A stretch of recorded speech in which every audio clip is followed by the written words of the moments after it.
Hoje eu quero tratar com você sobre um tema que amo profundamente, o tema que é o centro da Bíblia, que é a glória do nosso Redentor. E quero recorrer ao texto de Hebreus, capítulo 1, versos de 1 a 4. E eu peço licença para ler esse texto com você. Está escrito assim: havendo Deus outrora falado, muitas vezes, de muitas maneiras, aos pais pelos profetas, nestes últimos dias nos falou pelo Filho, a quem constituiu herdeiro de todas as coisas, pelo qual também fez o universo. Ele, que é o resplendor da glória e a expressão exata do seu ser, sustentando todas as coisas pela palavra do seu poder, depois de ter feito a purificação dos pecados, assentou-se à direita da majestade nas alturas, tendo se tornado tão superior aos anjos quanto herdou mais excelente nome do que eles.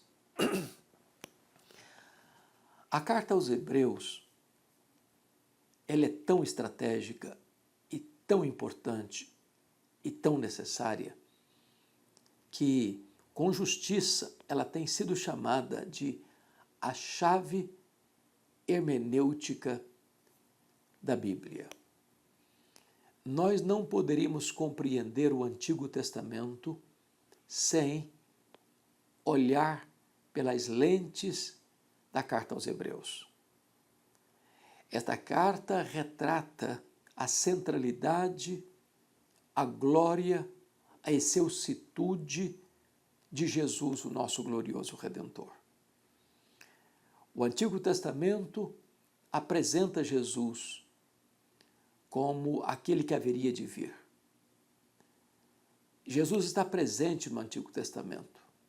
Ele é a semente da mulher, ele é o descendente de Abraão, ele é o profeta segundo Moisés, ele foi representado pela coluna de nuvem, pela coluna de fogo, ele foi representado pelo maná que caía do céu, pela água que brotava da rocha, ele foi representado pelo tabernáculo, pela arca da aliança, pelo templo, pelas festas, pelos sacrifícios, pelo sábado. Tudo é uma sombra dele, ele é a realidade. Então, ele é superior aos profetas, aos anjos, a Moisés, a Arão, a Josué. O sacerdócio dele é superior ao sacerdócio levítico. Ele vem da ordem de Melquisedeque, não da ordem levítica. O sacrifício que ele oferece é superior ao sacrifício levítico, porque lá se oferecia animais imperfeitos. Aqui ele, Jesus, é o Cordeiro perfeito. Ele vem com a aliança superior à aliança levítica, porque ele inaugura a nova aliança em seu próprio sangue. E aqui na introdução desta carta, sublime carta, o autor vai retratar para nós a conexão harmônica entre Antigo e Novo Testamento. Os dois não estão em conflito, mas o Novo cumpre o Velho. E poderíamos citar aqui Aurélio Agostinho quando disse que o Novo Testamento está latente no Velho Testamento e o Velho Testamento está patente no Novo Testamento. Então, o texto começa assim: havendo Deus outrora falado muitas vezes, de muitas maneiras aos pais pelos profetas, nestes últimos dias nos falou pelo Filho. Ou seja, a revelação de Deus é progressiva. É progressiva. Mas é progressiva até Jesus e não a partir de Jesus. Hoje nós temos a Bíblia completa. Como dizia o Dr. Billy Graham, a Bíblia tem uma capa ulterior. Não podemos tirar nada da Bíblia, não podemos acrescentar nada na Bíblia. A ponto de o apóstolo Paulo dizer que ainda que viesse um anjo do céu pregando um outro evangelho, diferente desse que está aqui, deveria ser rejeitado, deveria ser anátema. Então, Deus falou muitas vezes, de muitas maneiras. Falou aos pais, por intermédio dos profetas, mas agora ele nos fala pelo Filho. Em outras palavras, o Filho é a última e final revelação de Deus. A partir de agora, não tem novas revelações. A partir de agora, nós não podemos receber novas revelações, porque a revelação de Deus se consuma em Jesus. Plenifica-se em Jesus. E quem é Jesus? E o texto então vai dizer, ele é o Filho, eternamente gerado do Pai, igual ao Pai, consubstancial com o Pai, tendo os mesmos atributos do Pai, realizando as mesmas obras do Pai, a ponto de ele ser Deus de Deus, luz de luz, coigual, coeterno e consubstancial com o Pai. Só ele pôde dizer, quem me vê a mim, vê o Pai, porque eu e o Pai somos um. Ele é o Filho. Mas o texto prossegue e diz assim, a quem constituiu herdeiro de todas as coisas. E a pergunta é quando ele foi constituído herdeiro de todas as coisas, uma vez que ele já o era desde a fundação do mundo, ou antes da fundação do mundo. O fato de Jesus Cristo, por propósito do Pai e por missão estabelecida pelo Pai, deixou a glória, deixou toda a corte celestial, onde era adorado e servido pelos anjos, para se esvaziar, para se fazer servo, para se humilhar até a morte, morte de cruz. Ele, não levando em conta a vergonha, a ignomínia da cruz, pela alegria que lhe estava proposta, morrendo pelos nossos pecados, ressuscitando para a nossa justificação, então aí ele é constituído herdeiro de todas as coisas. Tudo o Pai confiou a seu Filho. Agora ele é o Rei dos Reis, o Senhor dos Senhores, diante de quem se dobra todo o joelho, no céu, na terra e debaixo da terra, para que toda língua confesse que ele é Senhor para a glória de Deus Pai. E o texto prossegue quando diz, pelo qual também fez o universo. Isso está de acordo com João 1,3, todas as coisas foram feitas por intermédio dele, e sem ele nada do que foi feito se fez. Essa é uma verdade estupenda, porque retrata para nós que Jesus é o Criador do universo. A matéria não é eterna como pensavam os gregos. O universo não surgiu espontaneamente. O universo não é resultado de uma mega explosão cósmica. O universo não é resultado de uma evolução de milhões e milhões de anos. Ele, o Filho, é o Criador do universo, das coisas visíveis e invisíveis. Este universo não surgiu à parte dele, mas por ação dele. Ele é o Verbo, ele é o agente por meio de quem todas as coisas foram criadas. Ele é o Criador do universo. Por meio dele, Deus fez o universo. Vastíssimo, insondável, com leis tão precisas, com movimentos tão harmônicos. Os estudiosos dizem que o nosso universo, e é o que nós já sabemos, tem mais de 93 bilhões de anos-luz de diâmetro. Os estudiosos dizem que há 10 vezes mais estrelas no firmamento do que grãos de areia em todas as praias do nosso planeta. Todas as coisas foram feitas por intermédio dele. Não há um centímetro desse universo onde eu não possa dizer, aqui estou, aqui criei, e tudo isso aqui me pertence. Ele é o Criador do universo. E o texto prossegue e diz assim, ele que é o resplendor da glória, e a expressão exata do seu ser. Ele é a exegese de Deus. Ele é o intérprete de Deus. Ele reflete quem Deus é. Ele é aquele que veio para nos mostrar Deus em todo o seu fulgor, em toda a sua beleza, em toda a sua majestade, em todo o seu esplendor.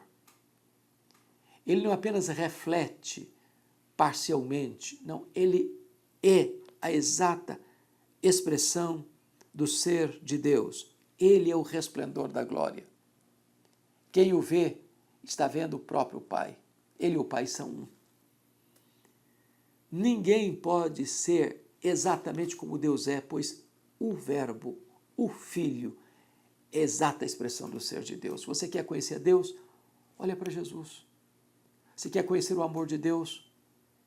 Olhe para Jesus. Você quer conhecer a santidade de Deus? Olhe para Jesus. Você quer conhecer a onipotência de Deus? Olhe para Jesus. Ele é a exata expressão do ser de Deus. Mas o texto prossegue e diz, sustentando todas as coisas pela palavra do seu poder. Aqui ele nos é apresentado não apenas como Criador, mas como preservador, como sustentador, como aquele que mantém todas as coisas integradas. Ele não só criou, como pensavam os deístas, como que dando corda num relógio e deixando para lá. Não, ele é transcendente, mas ele é também imanente. Ele está fora do universo, independente do universo, mas ele está presente no universo. Ele interfere na obra criada. Ele controla todas as coisas. A natureza não age por si mesma. Ela não está agindo à parte do Criador, mas sob o controle do Criador. Quando você vai ler no livro de Apocalipse, você vai ver as trombetas de Deus soando, e as trombetas atingem o mar, a terra, os rios, os astros, os homens, catástrofes que você acha que são apenas vozes da natureza, ou a reação da natureza, como se ela agisse por si, nada mais são do que as intervenções do próprio Senhor que sustenta a natureza. Ele quem controla, ele quem dirige, ele quem tem as rédeas nas suas mãos. A natureza está debaixo da autoridade dele, do controle dele, do poder dele. Ele sustenta todas as coisas pela palavra do seu poder.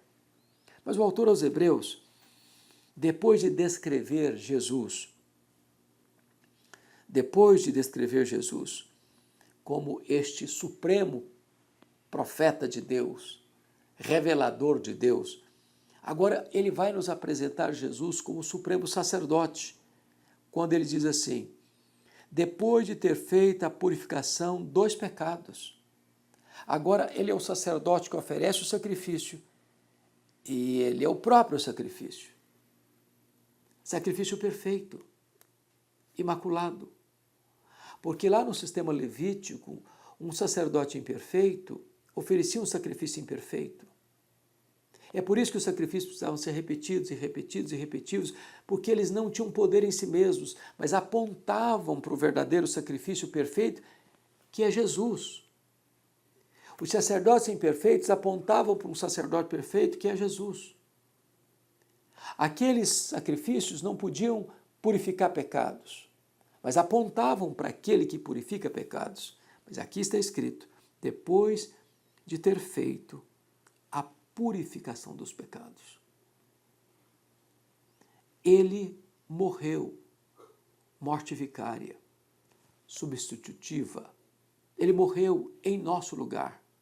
Ele morreu pelos nossos pecados. Ele morreu a nossa morte.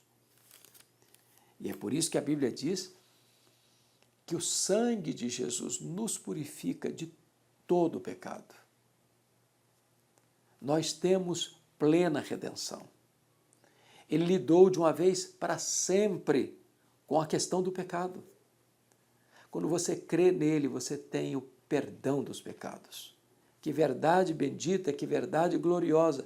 Ele não é apenas o maior profeta, o supremo profeta, ele é também o sumo sacerdote, o maior sacerdote, que oferece o maior e mais perfeito, e completo e cabal sacrifício pelo pecado. Mas Hebreus, depois de nos apresentar Jesus como a última revelação de Deus, como o profeta e a mensagem, como o sacerdote e o sacrifício, Hebreus vai nos apresentar uma outra imagem, é de Jesus como Rei dos Reis, quando diz, assentou-se à direita da majestade nas alturas. Ele desce da glória, ele veste pele humana, ele se humilha, ele morre na cruz, ele ressuscita. E a Bíblia diz, pelo que também Deus o exaltou sobremaneira, e lhe deu o nome que está acima de todo nome, para que o nome de Jesus se dobre todo o joelho, nos céus, na terra e debaixo da terra, e toda língua confesse que Jesus é Senhor, para a glória de Deus Pai. Quando ele entrou no mundo, ele entrou como o unigênito de Deus. Quando ele retorna para o céu, ele retorna como o primogênito de Deus. Porque agora muitos outros filhos são gerados. E agora ele nos é apresentado como o irmão mais velho. Agora também nós fomos constituídos em membros da família de Deus. Somos adotados como filhos de Deus. Somos considerados como herdeiros de Deus e co-herdeiros com Cristo. Agora, ele está assentado à mão direita de Deus Pai. Agora ele é o Rei dos Reis, o Senhor dos Senhores. Ele é quem dá vida e quem tira a vida. Ele é quem exalta, ele é quem humilha. Ele é quem coloca reis no trono e faz reis apiarem do trono. Ele é quem tem as rédeas da história em suas mãos. Ele é quem levanta reinos e abate reinos. Ele está assentado à direita da majestade, lá nas alturas, ou seja, na posição de comando, de governo, de controle, não só do universo, mas das nações, dos reinos, dos povos, da sua, da minha vida. E o texto, então, vai nos informar, no verso 4, assim, tendo se tornado tão superior aos anjos, quanto herdou mais excelente nome do que eles. Agora Jesus recebe um nome que está para cima, para além dos anjos. Os anjos são criatura. Ele, Jesus, é o Criador. Os anjos são seres espirituais que cumprem as ordens de Deus. Ele, Jesus, é quem comanda os anjos, as hostes celestiais. Os anjos obedecem, ele manda. Os anjos são criaturas, ele é o Criador. Os anjos estão debaixo de ordem, ele é quem dá as ordens. Ele está exaltado supremamente. Não há como exaltá-lo mais, porque ele já foi supremamente exaltado, sobremaneiramente exaltado. Ele tem o nome que é sobre todo nome. Ele é, de fato, o Rei dos Reis, o Senhor dos Senhores. Então, Hebreus, já na introdução, mostra para nós a glória incomparável do nosso Redentor. Já na introdução, ele nos apresenta a superioridade de Jesus. E ao longo desta carta, o autor aos Hebreus vai destacando, vai enfatizando, vai reverberando esta verdade da supremacia de Cristo, da superioridade de Cristo. A grande pergunta é: e você? Já se rendeu a Ele? Já o conhece como seu Salvador pessoal? Ele já é o Senhor da sua vida? Hoje pode ser o dia mais importante da sua história, o dia da sua decisão, da sua rendição a Cristo, confessando-o como seu Salvador pessoal, como o Senhor da sua vida. Que você tome essa decisão agora e que você desfrute da alegria de ser filho de Deus, de ser herdeiro de Deus, de ser co-herdeiro com Cristo. Deus abençoe a sua vida. O Senhor Jesus Cristo foi o maior contador de parábolas da história. As parábolas eram janelas abertas para uns e portas fechadas para outros. Ao mesmo tempo que trazia luz do conhecimento para uns, fechava a porta do entendimento para outros. Porque aqueles que tinham o coração aberto para o reino de Deus, as parábolas eram janelas abertas. Para aqueles que endureciam o seu próprio coração, as parábolas eram portas fechadas. Das muitas parábolas que Jesus contou, talvez a mais conhecida e a mais querida é a chamada parábola do filho pródigo. O Senhor Jesus Cristo conta esta parábola porque os escribas, os fariseus estavam chocados, escandalizados com Jesus, porque ele recebia e comia com publicanos e pecadores. E estes homens, líderes da religião judaica, eram preconceituosos e eles, do topo da sua autojustiça, achavam que os pecadores, os publicanos, eram indignos de serem amados por Deus e de receberem a bondade de Deus. E então Jesus conta esta parábola para mostrar que aqueles que são desprezados, os pecadores, os publicanos, os rejeitados da sociedade, aqueles que são marginalizados, tantas vezes precedem no reino de Deus do que aqueles que, do alto da sua autojustiça, acham-se bons em si mesmos e merecedores do amor de Deus. É claro que Jesus retrata o filho mais velho, que nunca saiu de casa, sempre trabalhou com seu pai, mas sem amar o pai, sem amar o irmão, apenas vivendo como um escravo, ficou do lado de fora da casa, na hora da celebração e da festa da chegada do filho pródigo.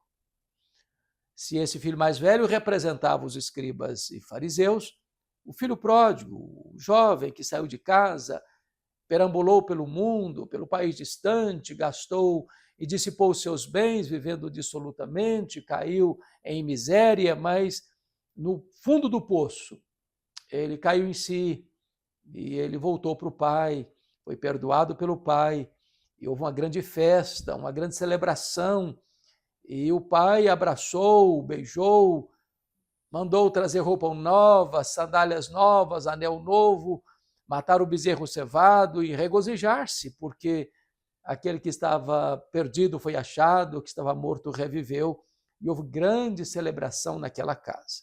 Então, eu quero agora me deter especificamente nesse filho mais novo, conhecido filho pródigo, e olhar na vida dele 4 fases bem distintas, porque isso retrata a sua vida, retrata a minha vida, retrata a nossa história. A primeira fase deste jovem é que ele era feliz e não sabia. Ele era feliz inconscientemente na casa do pai. Ele tinha pão com fartura, ele tinha o cuidado do pai, ele tinha todo o conforto de amigos, de pessoas à mesa. Ele tinha uma vida plena, mas de repente um sentimento de insatisfação tomou conta do seu coração. Aquilo que ele tinha parecia não ter mais valor para ele. Aquilo que era digno de celebração já não era motivo de regozijo mais para ele. E esse é um grande problema que invade o coração do ser humano. A insatisfação, a ingratidão. De repente, a casa que você mora não serve mais. De repente, os amigos que você tem já não satisfazem mais. De repente, a família que você tem já não agrada mais. De repente, o fato de você ter pão com fartura na sua mesa já não tem significado mais. De repente, você olha à sua volta e parece que nada mais faz sentido. E há um buraco na sua alma, um vazio no seu coração. Há uma insatisfação gritante na sua vida. Foi isso que aconteceu com os nossos pais lá no Éden. Eles estavam no paraíso. Eles tinham plena felicidade, eles tinham plena comunhão com Deus. Não havia pecado, não havia tristeza, não havia dor, não havia doença, não havia escassez. Mas, de repente, eles foram tomados por um sentimento de insatisfação. De repente, o jardim do Éden já não tinha mais significado. De repente, eles começam a olhar e achar que eles merecem mais, que eles têm potencial para mais, e não querem mais ser os gestores da criação, eles querem ser igual ao próprio Criador. E aí começa a ruína deles e a ruína da própria humanidade. Então, a primeira lição que eu quero chamar a sua atenção é: valorize o que você tem, a sua casa, sua família, o pão da sua mesa. Valorize as bênçãos de Deus que estão à sua volta. Às vezes você tem tudo e acha que não tem nada. Às vezes você tem o melhor e não está grato por isso. E esse foi o problema daquele jovem. Ele era feliz e ele não sabia. Ele era feliz inconscientemente. E por isso ele vai tomar decisões apressadas e desastradas na sua vida. A segunda fase deste jovem, o filho pródigo, é que ele era infeliz inconscientemente no país distante. Ele era infeliz e não sabia, porque ele pede antecipadamente a sua herança. E isso não era legítimo, isso não era legal, isso não era comum. A herança era possuída apenas depois da morte do pai, do progenitor, mas é como se esse filho matasse o pai no coração, dizendo: eu não me interesso pelo senhor, eu quero a minha herança e eu quero antecipada, eu quero usufruí-la agora, eu não vou esperar o senhor morrer para usufruir, não, eu quero é agora, eu preciso agora, eu tenho planos agora, eu tenho projetos novos agora. E o pai lhe reparte os seus haveres. E diz o texto bíblico de Lucas 15 que esse jovem vai para um país distante. E Jesus pontua esse país não com o nome, mas o fato de ele ser um país distante, distante do pai, distante do irmão, distante dos amigos, distante dos conhecidos, um lugar que ninguém iria olhar para ele, ninguém ia cobrar nada dele, um lugar onde eu não tivesse que prestar contas a ninguém. E ele vai para esse país distante, diz a Bíblia. E lá ele gasta dissolutamente todos os seus bens. O seu irmão chegou a acusá-lo de gastar o seu dinheiro, a sua fortuna, a sua herança com meretrizes. Talvez muita festa, muita curtição, muita bebida, muita farra, muita diversão, muitos prazeres carnais, muitos amigos.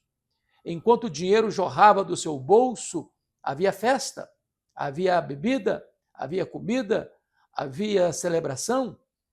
E assim que tantas pessoas vivem hoje. Elas buscam nas coisas preencher o vazio do coração. Corre atrás da bebida, mas a bebida não oferece felicidade. A felicidade não está no fundo de uma garrafa.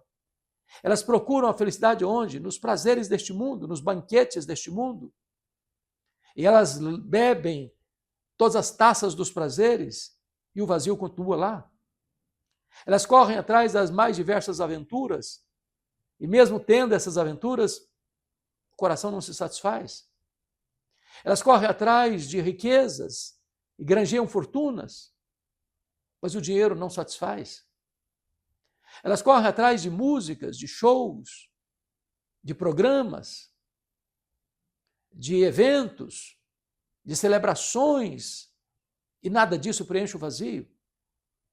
Elas então buscam a fama, o sucesso, tornam-se pessoas conhecidas, famosas, celebradas, condecoradas, aplaudidas, recebem medalhas de honra ao mérito, elas têm milhões de seguidores nas mídias sociais, elas por onde andam são reconhecidas e aplaudidas, mas nada disso preenche o coração. E esse jovem está lá, curtindo a vida, enquanto dinheiro tem. Mas diz o texto que sobreveio àquele país, o país distante, uma grande fome, uma grande crise econômica. O dinheiro acabou, os amigos fugiram, os prazeres cessaram, a música se ensurdeceu, a mesa ficou escassa e vazia. De repente, aquele moço já não tem mais nada. Todos os amigos eram amigos de taberna, amigos aproveitadores, que na hora da crise fugiram. As celebrações cessaram, a música cessou. A crise bateu à porta da sua vida. A fome estonteante começou a gritar no seu estômago. E esse moço, criado com tanta fartura, criado um lar com tanta abundância, esse moço que tinha o amor do pai agora está sozinho, pobre, miserável, faminto, não encontrando sequer um espaço para atender às suas necessidades básicas. E o texto nos sugere que, desta forma, as pessoas vivem hoje. Elas são infelizes, inconscientemente. Elas são infelizes e nem têm ciência disso, porque estão aproveitando a vida, curtindo a vida, levando a vida de farra em farra, de festa em festa, de bebedeira em bebedeira, de aventura em aventura. Talvez fazendo as viagens mais incríveis, hospedando-se nos hotéis mais caros, comendo nos restaurantes mais conceituados, bebendo os vinhos mais classificados, mas nada disso preenche o vazio do coração, nada disso satisfaz a alma. Esse moço é infeliz, inconscientemente.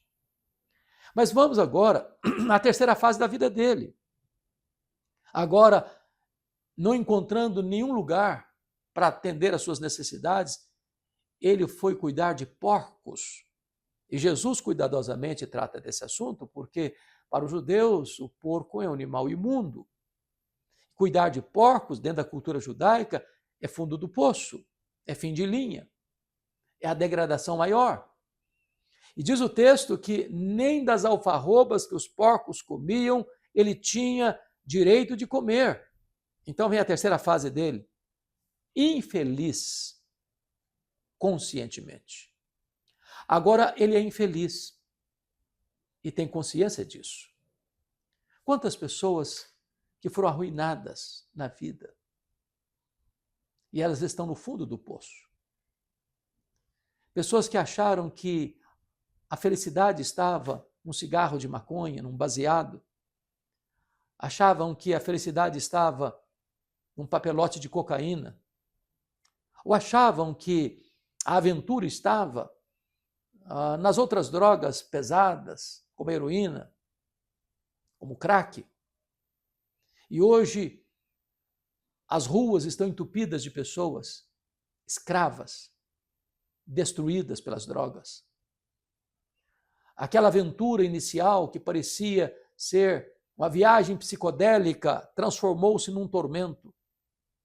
A mente estragada, o corpo devastado, os relacionamentos destruídos, a solidão das ruas, o abrigo de um viaduto, a família dispersa, tudo se arruinou.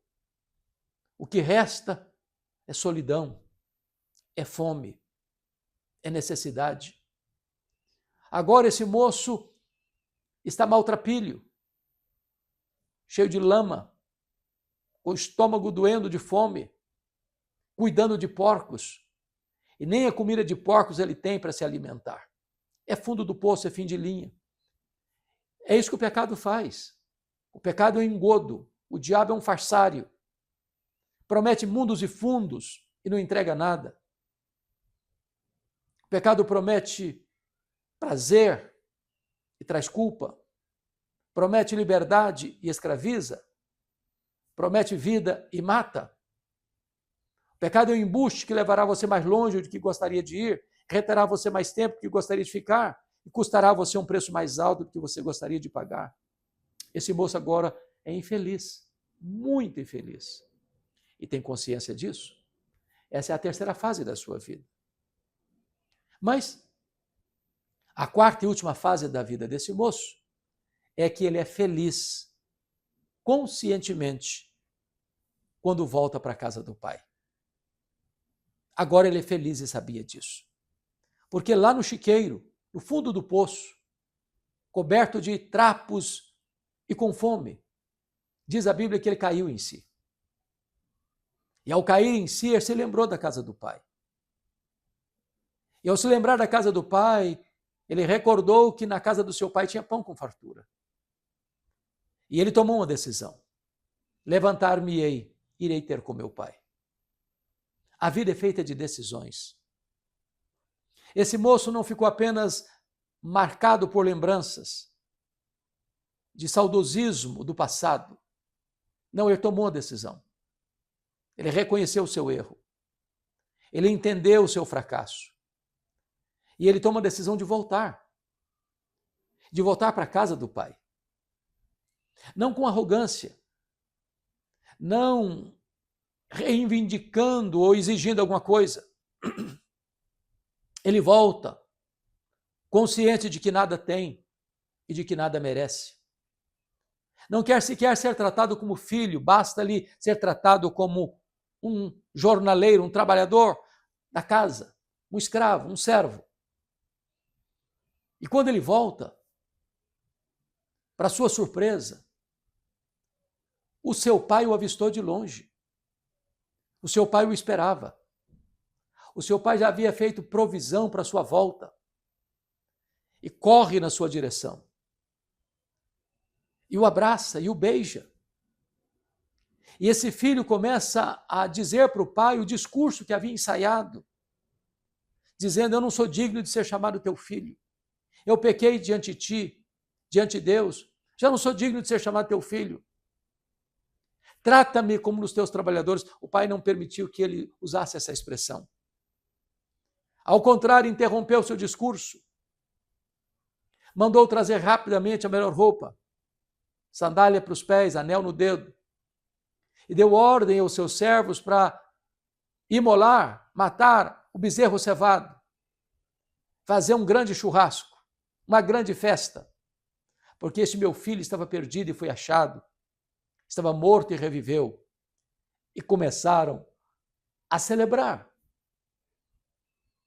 Essa parábola certamente retrata aqui o grande amor de Deus e o imenso perdão de Deus para você e para mim. Como pródigo também, tantas vezes tomamos decisões erradas. Como pródigo, tantas vezes aceleramos os nossos passos rumo a um país distante. Como pródigo, também tantas vezes celebramos a vida de maneira errada, com amizades erradas, com motivações erradas. Como pródigo, também tantas vezes sofremos as consequências dessas decisões tolas.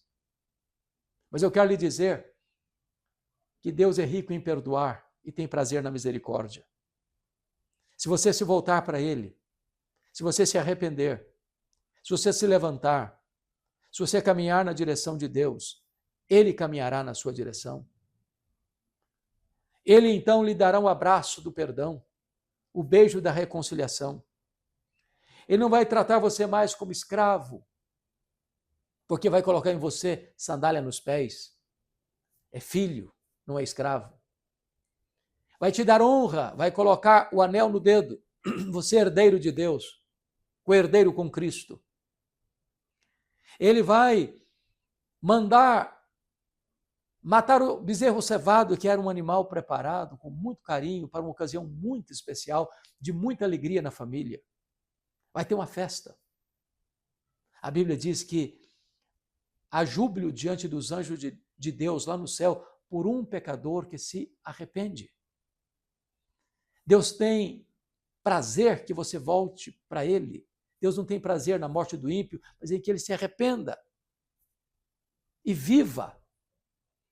Então hoje é dia de festa, se você se voltar para Deus.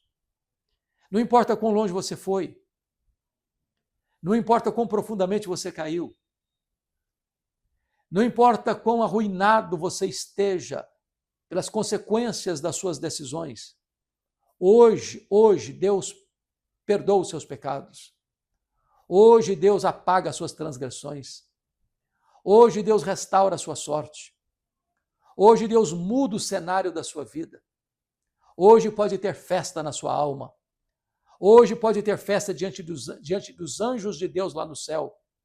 O banquete de Deus pode começar a ser celebrado com muita festa, com muita alegria, porque você, outrora perdido, agora encontrado, outrora morto, agora com vida e vida em abundância.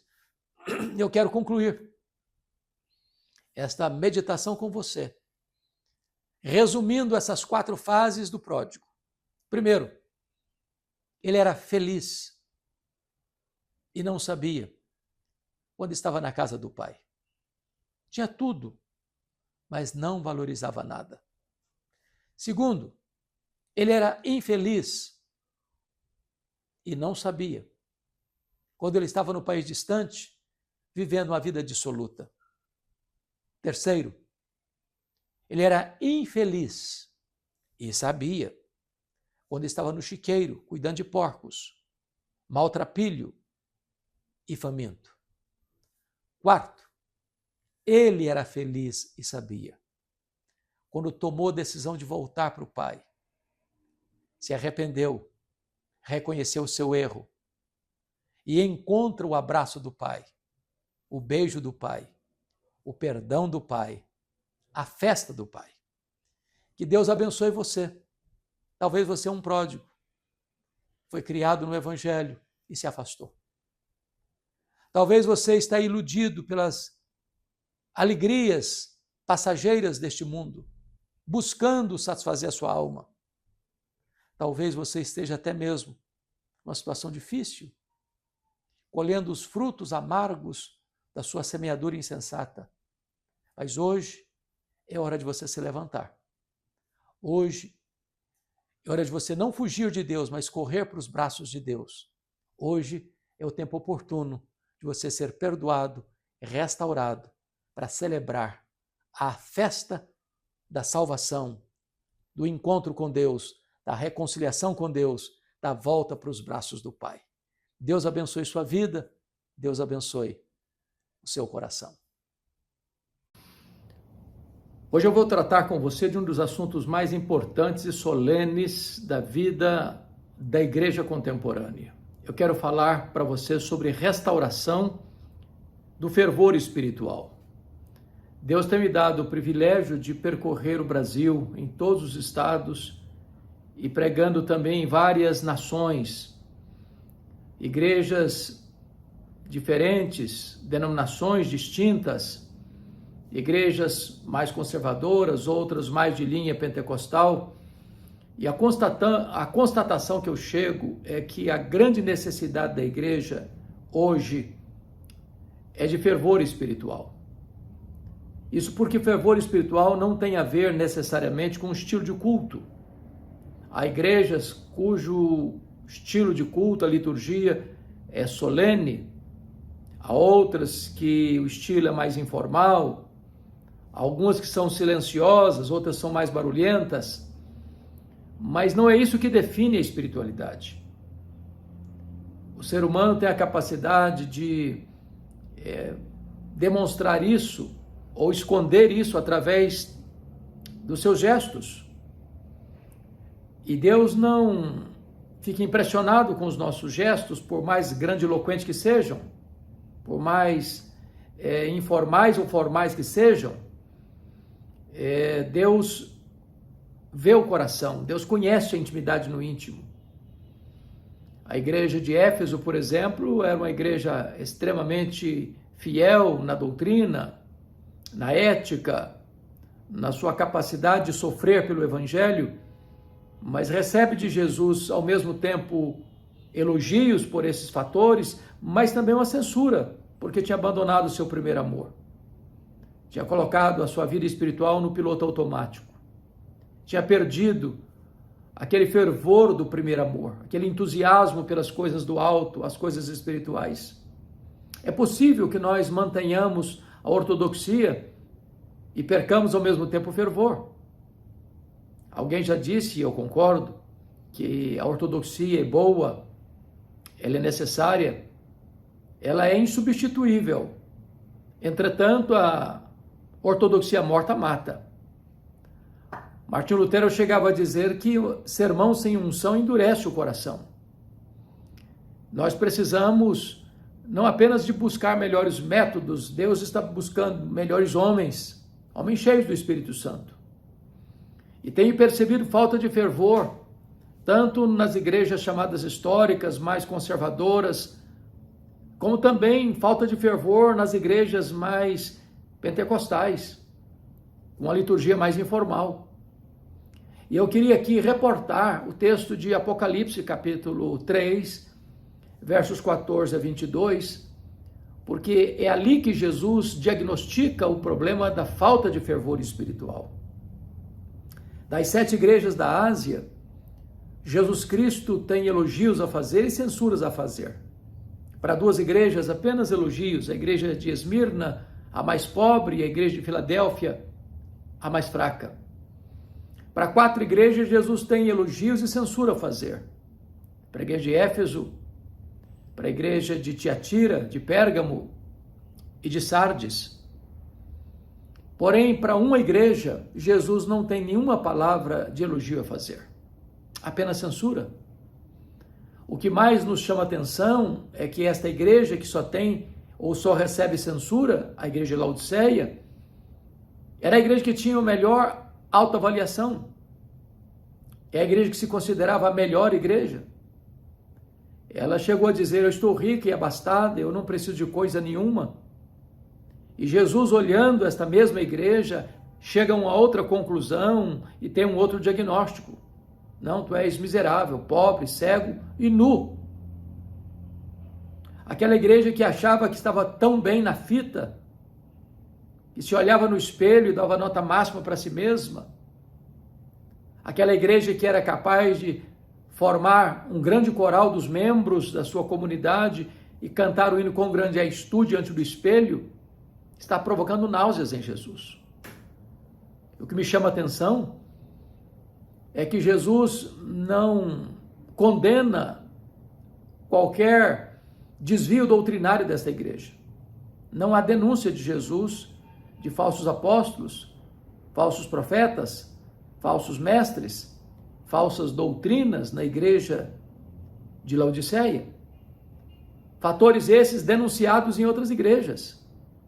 Dá-nos a impressão, portanto, que a igreja de Laodiceia era uma igreja ortodoxa, zelosa da doutrina, que não tinha quaisquer desvios doutrinários, que não tinha abraçado nenhuma heresia perniciosa daquele tempo, a doutrina de Balaão, a doutrina de Jezabel, a doutrina dos nicolaítas. Era uma igreja centrada na ortodoxia, mas mesmo assim ela estava provocando náuseas em Jesus. Quando eu olho para a igreja de Laodiceia, não vejo qualquer denúncia de Jesus, por exemplo, em problemas morais, de escândalos, de pecados, de situações vergonhosas que poderiam comprometer a boa reputação da igreja na praça. Não há nenhuma denúncia de Jesus de problemas morais na igreja de Laodiceia. Isso nos leva a crer que era uma igreja não apenas zelosa da ortodoxia, mas também muito cuidadosa na questão da ética. não havia necessidade da liderança da igreja se reunir, por exemplo, para disciplinar um membro faltoso. Essa igreja tinha um bom conceito de si mesma e talvez gozasse de um bom conceito da sociedade acerca do seu testemunho. Mas Jesus está sentindo náuseas, a ponto de querer vomitar ao ver esta igreja. Quando você examina as outras igrejas, você vê que havia, por exemplo, problemas de pobreza material, como na igreja de Esmirna, que era uma igreja pobre. Esta igreja não enfrenta esse problema. É uma igreja rica, é uma igreja abastada, é uma igreja que tem muito ouro, é uma igreja que tem muitas coisas materiais, símbolos da prosperidade financeira. Ela, inclusive, avalia a si mesma e diz: eu estou rica, eu sou uma igreja abastada, eu não preciso de mais nada. E o Jesus olha para esta igreja e chega a uma outra conclusão, que é uma igreja pobre, miserável. Ela está cega, ela está nua, ela está provocando náuseas, e não obstante ser uma igreja próspera. Eu até mesmo acredito que os teólogos da prosperidade não fariam sucesso lá, porque os membros eram prósperos. Mas mais do que isso, Jesus olha para esta igreja que vive num tempo de muitos conflitos, muitas tensões, de terríveis perseguições. Inclusive, João escreve esta carta da ilha de Pátimos, banido para esta ilha vulcânica do Mar Egeu, no período do governo de Domiciano, 81-96, e Domiciano foi chamado de segundo Nero, pela truculência com que perseguiu a igreja, pela maneira atroz com que massacrou os cristãos. Mas lá em Laodiceia há um clima de paz. Parece que Laodiceia é uma ilha de harmonia e paz, de quietude, sossego, num mar de perseguição que a igreja vivia. Eu posso até sugerir e garantir a você que se nós vivêssemos naquele tempo, muito provavelmente, lá naquela região, escolheríamos a igreja de Laodiceia para ser a nossa igreja. Era a melhor igreja. No conceito dela mesma e talvez no conceito das pessoas. É uma igreja que tinha ortodoxia, tinha ética, tinha prosperidade, tinha paz. Uma igreja que estava bem com ela mesma, que conseguia ver suas virtudes e proclamá-las. Entretanto, Jesus olha para esta igreja e não encontra nada para elogiar, apenas censura. Então vem a grande pergunta: o que é que trouxe tanto desconforto a Jesus ao diagnosticar aquela igreja, ao examinar aquela igreja? E a resposta é única. A única coisa que Jesus viu nessa igreja e que foi o fator da sua censura tão severa foi a falta de fervor espiritual. Jesus diz: eu conheço as tuas obras, que nem és frio nem quente. Quem dera fosses quente ou frio, assim, porque és morno e nem és quente nem frio, eu estou a ponto de vomitar-te da minha boca. A mornidão, a tepidez espiritual é um desastre. E certamente Jesus estava aqui pegando um gancho da geografia dessa cidade, porque você bem sabe que Laodiceia ficava na região do vale do rio Lico, uma região próspera no primeiro século. Ainda hoje, uma das regiões mais prósperas da Turquia asiática. E ali tinham 3 cidades que formavam o que nós chamamos hoje de uma região metropolitana: Laodiceia, Hierápolis e Colossos. A cidade de Hierápolis era conhecida e famosa pelas suas águas termais. Ainda hoje você visita a cidade e vai encontrar o que se chama de montanha de algodão, de rochas calcárias brancas, de onde brotam águas quentes, que têm um importante papel terapêutico. Até diríamos que Laodiceia era a nossa Caldas Novas brasileira, o Poço de Caldas, cidades termais, onde as pessoas iam para tratamentos, para receber cura das suas doenças. Porém, do outro lado do rio Lico ficava a cidade de Colossos. E lá tinha fontes de águas não quentes, mas frias, que também eram usadas terapeuticamente. Porém, Laodiceia não tinha fontes de águas, nem quentes nem frias. As águas que chegavam na cidade vinham das montanhas por meio de aquedutos e chegavam em Laodiceia mornas, tépidas, impróprias para uso terapêutico e impróprias para beber. Jesus pega esse gancho e diz: quem dera tu fosses quente como as águas de Herápolis, quem dera tu fosses fria como as águas de Colossos, mas porque tu és morna como as águas que chegam na cidade, eu estou a ponto de vomitar-te da minha boca. Jesus olha para esta igreja que se considerava a melhor igreja e fazia altos elogios a si mesma e disse: eu conheço as tuas obras. E Jesus disse: aconselho-te que de mim compres ouro refinado pelo fogo, para te enriqueceres, vestiduras brancas para te vestires, a fim de que não seja manifesta a vergonha da tua nudez, e colírio para ungir os teus olhos, a fim de que vejas. Jesus usa essas figuras como que num diagnóstico, porque Laodiceia era um centro bancário poderosíssimo dos ricaços da região, que reconstruíram a cidade a partir do ano 46, quando a cidade foi devastada por um terremoto, sem usar recursos públicos. A cidade era conhecida também pelas suas fábricas de roupas. A cidade era conhecida pelas suas clínicas de tratamento de olhos. E aquela igreja se vangloriava de morar e de estar sediada numa cidade com tantos privilégios. E Jesus olha para esta mesma igreja e diz: olha, vocês se orgulham do ouro que vocês têm, mas espiritualmente vocês estão miseráveis. Vocês se orgulham das suas fábricas de roupas, mas espiritualmente vocês estão nus. Vocês se orgulham das suas clínicas de tratamento de olhos, mas espiritualmente vocês estão cegos.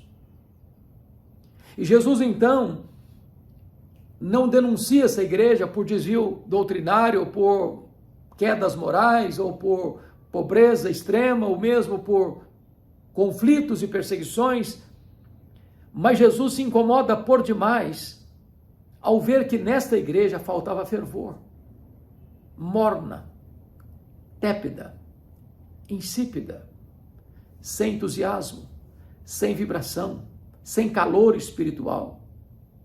E esse é um grande risco hoje, de nós desenvolvermos uma espiritualidade de fachada, uma espiritualidade de performance, usando a máscara da piedade, mas não demonstrando o poder. Uma igreja que fala de poder, mas não experimenta esse poder. Uma igreja que canta ruidosamente, que tange os seus instrumentos ruidosamente, mas esse barulho não chega diante de Deus, porque não tem vida de santidade. Deus não aceita o culto que prestamos com toda a pompa, com todo o entusiasmo, com todo o emocionalismo, como não aceitou o culto daqueles profetas de Baal, que gritaram, que falaram em altas vozes, que se retalharam com facas, que dançaram. Nada disso impressionou a Deus. Nada disso agradou a Deus. Porque é possível que haja um fervor carnal, que um fervor sem qualquer presença ou manifestação do Espírito Santo de Deus. E a igreja de Laodiceia, esta igreja, que tinha um culto de aparência, usavam máscaras de piedade sem conhecê-la, tinham uma pomposidade tão grande, mas falta de realidade. E Jesus diz: eu estou a ponto de vomitar-te da minha boca. Eu tenho percorrido, como disse no início, a nação brasileira, e eu tenho pregado em mais de 1.500 diferentes igrejas das mais diversas denominações. E a constatação que eu chego é que precisamos de restauração do fervor espiritual. Precisamos de um sopro de Deus. Precisamos dessa brasa viva arder em nosso coração, deste fogo não fátuo, não fabricado, não fogo estranho, mas o fogo do altar, o fogo de Deus, arder em nossa alma. Precisamos de um reavivamento espiritual nos púlpitos, precisamos de um reavivamento espiritual nos bancos, precisamos restaurar o fervor espiritual. Falta choro pelo pecado, falta tristeza segundo Deus, falta arrependimento genuíno, falta confissão verdadeira, falta fome da palavra, falta sede da presença do Eterno através de uma vida de oração, falta entusiasmo com as coisas de Deus. Nós vivemos uma sociedade secularizada, humanizada, ensimesmada, narcisista, materialista, consumista, uma geração que está olhando para o seu umbigo. Precisamos de fervor espiritual, porque nada incomoda mais o nosso glorioso Redentor do que um crente apático, morno, insosso, sem entusiasmo, sem fervor espiritual. Então, o Senhor Jesus Cristo dá um conselho para esta igreja: aconselho-te que de mim compres ouro refinado pelo fogo, vestiduras brancas para te vestires, colírios para ungir os teus olhos assim de que vejas, porque eu repreendo e disciplino a quantos amo, sê pois zeloso e arrepende-te. Quando Jesus dá esse conselho, podendo dar ordens, porque ele é o dono, ele é o edificador, protetor e senhor da igreja, ele está mostrando o caminho da restauração do fervor. Aconselho-te que tu compres de mim, porque às vezes na busca do fervor, tantas igrejas se perdem nos labirintos do misticismo, embarcando na última novidade do mercado da fé, correndo atrás do último guru espiritual, que vai introduzindo novidades estranhas no culto, na liturgia, ao arrepio da palavra de Deus. E nós precisamos, se queremos avivamento, voltarmos-nos para Jesus. É Ele que restaura o fervor. Foi Ele quem derramou o Espírito Santo. É Ele quem pode trazer para nós uma vida plena, abundante, maiúscula, revestida com poder. Não podemos buscar outros caminhos, porque Ele, Jesus, é o caminho. Não podemos entrar por outras portas, porque Ele é a porta. Não podemos buscar outras experiências, porque Ele é a própria vida. Então, se você quer fervor, é necessário você se voltar para o Senhor. Como aqueles caminhantes de Emaús, quando seus olhos abriram para contemplar Jesus, o coração aqueceu. E quando os olhos se abrem, o coração aquece, os pés se apressam, os lábios se abrem. E nós então testemunhamos do glorioso Jesus que está vivo e reina. Ele é a alegria da nossa alma, Ele é o prazer do nosso coração, Ele é a nossa herança, Ele é a nossa paz, Ele é a nossa alegria, Ele é a nossa justiça, Ele é tudo em todos. Mas o Senhor Jesus tem uma declaração a fazer e uma ordem a dar. E a declaração é esta: eu repreendo e disciplino a quantos amo. Se Jesus está nos exortando com tanta firmeza, não é porque não se importa conosco ou quer nos esmagar. Não. É porque Ele não abre mão da nossa vida. É porque não foi à cruz e morreu pelos nossos pecados e ressuscitou para a nossa justificação, para produzir um crente apático, morno. A nossa vida precisa espelhar isso, demonstrar isso. E agora Ele tem uma ordem para dar: sê pois zeloso e arrepende-te. Ele espera de nós uma mudança de mente, uma mudança de coração, uma mudança de conduta, uma mudança de vida. E o Senhor Jesus, então, no versículo 20 de Apocalipse 3, docemente se apresenta à igreja e diz: eis que eu estou à porta e bato. Se alguém ouvir a minha voz e abrir a porta, eu entrarei e cearei com ele e ele comigo. O que é intrigante nesse texto é que a igreja estava tão bem com ela mesma, fazendo tudo por ela e para ela mesma, e Jesus estava do lado de fora querendo entrar. Às vezes nós podemos transformar a nossa vida religiosa num ídolo. Bastamo-nos, estamos contentes com nós mesmos, cantamos para nós mesmos, pregamos para nós mesmos, oramos para nós mesmos, contribuímos para nós mesmos. Somos o centro. Estamos vivendo esse deslocamento do teocentrismo para o antropocentrismo. Não, a igreja não é antropocêntrica, ela é cristocêntrica. Só vamos ter restauração do fervor espiritual quando nós nos assentarmos à mesa com Jesus, tendo intimidade com Ele, conhecendo a intimidade dEle, desfrutando da comunhão com Ele, das delícias da sua mesa. E agora Jesus conclui dizendo ao vencedor: dar-lhe-ei sentar-se comigo no meu trono. Como eu venci, sentei com meu Pai no seu trono. Jesus não apenas quer levar você para o céu, Ele quer levar você para o trono. Aqueles que se assentaram intimamente com Ele à mesa é que se assentarão com Ele publicamente no trono. E Ele conclui esta carta à igreja de Laodiceia dizendo: quem tem ouvidos, ouça o que o Espírito diz às igrejas. O Espírito Santo está falando e fala pela sua palavra. Se você quer ouvir a voz do Espírito, abra a Bíblia, leia a Bíblia. Conheça as promessas de Deus, obedeça as exortações de Cristo. Se alguém quer hoje tomar uma decisão de uma volta para Ele, o tempo é oportuno. Quem tem ouvidos, ouça. O Senhor está falando com você, comigo. Precisamos nos voltar para Ele de todo o nosso coração. Ele tem vida plena, Ele tem vida abundante para nos oferecer. A suprema grandeza do seu poder, o mesmo poder que ressuscitou Jesus dentre os mortos, está à nossa disposição. Está à nossa disposição aquela alegria indizível e cheia de glória, aquela paz que excede todo entendimento. Então volte-se para Ele, ouça a palavra dEle, aproprie-se da promessa dEle e viva uma vida plena, a restauração plena do fervor espiritual.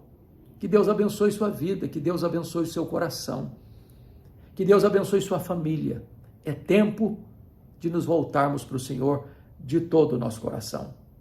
É tempo de nós buscarmos aquilo que Jesus prometeu: rios de água viva vão fluir do seu interior, se você crer em mim, como diz a Escritura. É tempo de nós experimentarmos uma grande reforma espiritual e um profundo avivamento espiritual. Que Deus nos ajude, que Deus nos abençoe. Amém.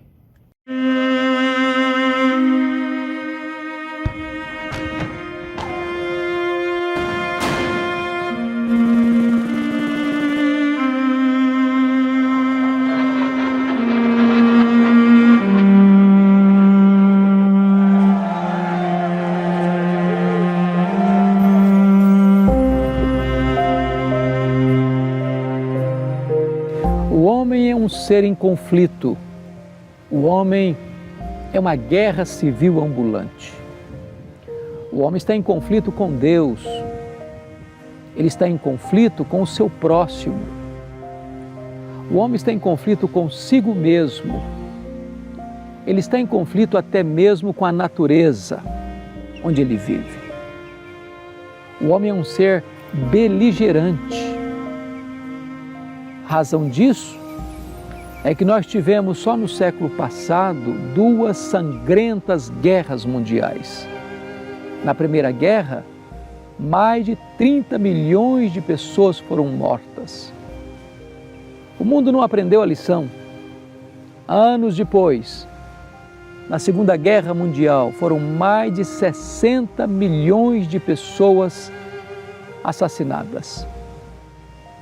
O homem vive nessa tensão existencial. E Jesus Cristo disse que haverá guerras e rumores de guerras. Nações contra nações, reinos contra reinos.